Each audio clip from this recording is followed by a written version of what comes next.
मेरे चैनल पर स्वागत है। 200 दिन of learning machine learning from scratch to advance job ready के इस सफर में आपका स्वागत है। आज के इस एक्सप्लेनर में हम डे 001B पर फोकस करेंगे और जानेंगे कि मशीन लर्निंग आखिर इतनी मैटर क्यों करती है। चलिए बिना किसी देरी के शुरू करते हैं। शुरुआत करते हैं एक 3 सेकंड के काउंटडाउन के साथ। 3, 2, 1। अब जरा एक बहुत ही कॉमन एक्सपीरियंस के बारे में सोचते हैं। नेटफ्लिक्स को आखिर कैसे पता चल जाता है कि हमें आगे क्या देखना है? मतलब ये कोई जादू टोना तो है नहीं, राइट? तो एक्चुअल में होता क्या है? नेटफ्लिक्स कुछ सिंपल रूल्स पर काम नहीं करता। ये हमारे पास्ट डेटा के एक बहुत बड़े चंक को प्रोसेस करता है, जैसे कि हमारी व्यूइंग हिस्ट्री, हम किस टाइम पर शोज देखते हैं, कौन सा डिवाइस यूज कर रहे हैं, और तो और हमारे जैसे टेस्ट वाले बाकी लोग क्या देख रहे हैं। इस सारे डेटा को एनालाइज करके वो बिल्कुल सटीक प्रेडिक्ट कर लेता है कि हमारा अगला बिंज वॉचिंग शो कौन सा होने वाला है। अब सवाल ये है कि इस तरह के बड़े और कॉम्प्लेक्स सिस्टम काम कैसे करते हैं? इसे डिकोड करने के लिए हमें traditional programming versus machine learning के फर्क को देखना होगा। इन दोनों के बीच का कोर डिफरेंस एकदम क्लियर है। देखिए, ट्रेडिशनल प्रोग्रामिंग में हम सिस्टम को डेटा के साथ साथ कुछ फिक्स्ड रूल्स देते हैं, तब जाके हमें आउटपुट मिलता है। लेकिन मशीन लर्निंग में गेम बिल्कुल पलट जाता है।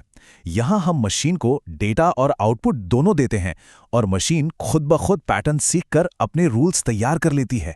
है ना कमाल की बात? अब आगे बढ़ते हैं मशीन लर्निंग के 3 पिलर्स की तरफ और देखते हैं कि रियल वर्ल्ड में पर्सनलाइजेशन, एफिशिएंसी और सेफ्टी पर इसका क्या मैसिव इम्पैक्ट पड़ रहा है। मशीन लर्निंग की वजह से मेडिसिन और एंटरटेनमेंट जैसे फील्ड्स में हाइपर पर्सनलाइजेशन पॉसिबल हो पाया है, यानी एकदम इंडिविजुअल नीड्स के हिसाब से चीजें कस्टमाइज करना।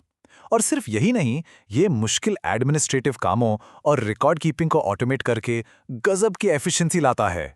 इमेजिन कीजिए, इससे एडमिनिस्ट्रेटिव कॉस्ट में 50% तक की भारी कमी आ सकती है। इस कॉन्सेप्ट में जो सबसे इंटरेस्टिंग पिलर है वो है सेफ्टी। मशीन लर्निंग सिर्फ कुछ मिलीसेकेंड्स के अंदर फाइनेंशियल फ्रॉड के एकदम नए और कॉम्प्लेक्स पैटर्न्स को पकड़ लेती है। मतलब जो काम पुराने मैनुअल और रूल बेस्ड सिस्टम्स कभी सोच भी नहीं सकते थे, वो काम अब पलक झपकते ही हो जाता है। चलिए अब थ्योरी से निकलकर थोड़ा प्रैक्टिकल होते हैं। इनसाइड नेटफ्लिक्स रिकमेंडेशंस, अब हम समझेंगे कि ये रिकमेंडेशन इंजन एक्चुअल में काम कैसे करता है। मशीन लर्निंग पाइपलाइन वाला ये हिस्सा सबसे क्रूशियल है। होता क्या है कि सबसे पहले रॉ डेटा यानी पुराने डेटा को सिस्टम में फीड किया जाता है। फिर एल्गोरिदम्स इस डेटा को बहुत ही बारीकी से प्रोसेस और एनालाइज करते हैं ताकि लॉजिकल मॉडल्स बनाए जा सकें, और यही मॉडल्स फिर फ्यूचर की प्रेडिक्शन करते हैं। बस यही वो प्रोसेस है जिससे एक मशीन चीज़ों को सीखती है। अब तक जो कुछ भी डिस्कस किया है उसे टेस्ट करने के लिए एक छोटा सा मेंटल एक्सरसाइज करते हैं।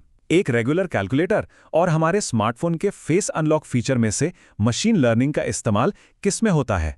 सोचिए जरा। Exactly, face unlock machine learning पर बेस्ड है। क्यों? क्योंकि इसे कॉम्प्लेक्स विजुअल पैटर्न्स को लगातार सीखना और पहचानना होता है, जबकि एक कैलकुलेटर पूरी तरह से ट्रेडिशनल प्रोग्रामिंग पर काम करता है। उसमें पहले से ही मैथ्स के फिक्स्ड रूल्स हार्ड कोडेड होते हैं। वो कभी भी खुद से कुछ नया नहीं सीखता।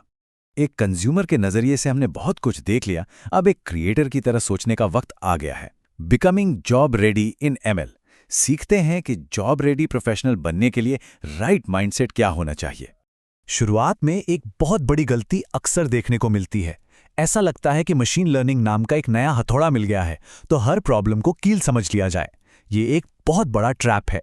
इसके बजाय बेस्ट प्रैक्टिस तो ये है कि पहले एक रियल वर्ल्ड बिजनेस प्रॉब्लम को आइडेंटिफाई किया जाए और फिर उसे किसी सिंपल बेसलाइन से सॉल्व करने की कोशिश की जाए।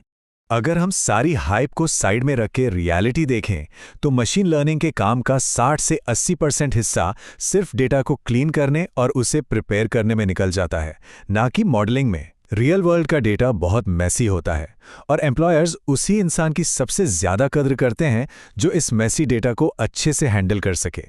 तो अगर सच में भीड़ से अलग स्टैंड आउट करना है तो फोकस हमेशा क्वालिटी पर होना चाहिए, क्वांटिटी पर नहीं।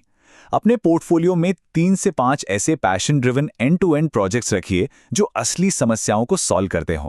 और हाँ, गिटहब पर एक स्ट्रॉन्ग रीडमी फाइल होना मस्ट है जो ये साफ साफ बता सके कि वो पर्टिकुलर प्रॉब्लम एक्चुअल में मैटर क्यों करती है। जैसे जैसे हम इस एक्सप्लेनर के एंड की तरफ बढ़ रहे हैं, चलिए रिकैप और नेक्स्ट स्टेप्स को देख लेते हैं ताकि मेन पॉइंट्स क्लियर रहें। आज हमने देखा कि मशीन लर्निंग इसलिए इतनी इंपॉर्टेंट है क्योंकि यह उस हद की कॉम्प्लेक्सिटी को आसानी से हैंडल कर लेती है जहां ट्रेडिशनल प्रोग्रामिंग फेल हो जाती है।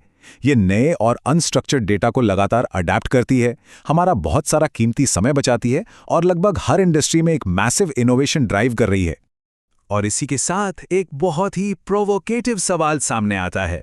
आर्टिफिशियल इंटेलिजेंस, मशीन लर्निंग और डीप लर्निंग के बीच आखिर एक्चुअल डिफरेंस क्या है? इन तीनों में क्या फ़र्क है? इस इंटरेस्टिंग टॉपिक को हम अपने अगले एक्सप्लेनर में कवर करेंगे।